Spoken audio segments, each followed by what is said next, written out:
Oi, turminha. Aqui é a tia Ellen. Vamos falar um pouquinho de Grécia Antiga. Primeira coisa que a gente tem que saber da Grécia é sua localização, tá?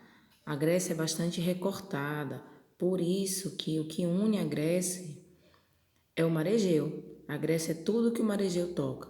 Tem parte da Grécia que está ligada ao continente europeu, aqui na Península Balcânica, que é a Grécia continental. Tem parte da Grécia que é formada por ilhas, com a principal ilha Creta. E depois da Guerra de Troia, eles vão pegar a parte da praia asiática, formando a Grécia asiática. Troia também pode ser chamada de Ílion, daí o nome Ilíada. As origens da Grécia pode ser a mitológica e a histórica. A mitológica narra o mito do Teseu e Minotauro. Depois, se vocês puderem pesquisar, é um mito muito legal. E a histórica é a chegada de povos indo-europeus, em várias levas.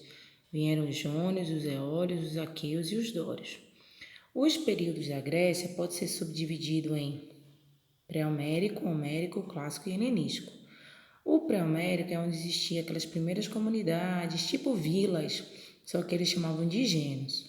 O período homérico tem esse nome por conta do Homero, que escreveu as duas principais obras da Grécia, Ilíada e Odisseia. A Ilíada narra a Guerra de Troia e a Odisseia a volta de Odisseu ou Ulisses para sua terra natal, que é Ítaca. Ela é rica em mitologia grega e também cita vários deuses, provando o politeísmo da Grécia. O período clássico é marcado pelas cidades-estados, que são cidades tão autossuficientes que mais parecem um país, um estado nacional. As cidades-estados gregas são chamadas de polis. As principais eram Atenas e Esparta, que ficavam disputando a hegemonia, o poder.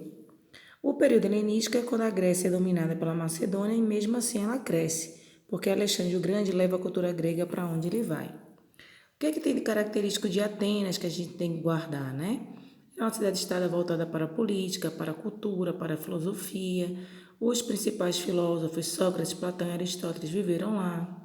A democracia ateniense, ela era excludente, porque só 5% da população participava, só podia votar os cidadãos, que tinham que ser homens, filhos de pai e mãe ateniense. Então excluía mulheres, escravos, estrangeiros.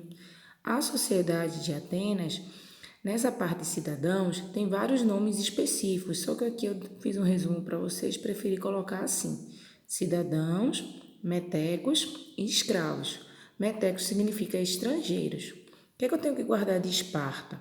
Esparta era uma polis grega, uma cidade-estado bastante militarizada.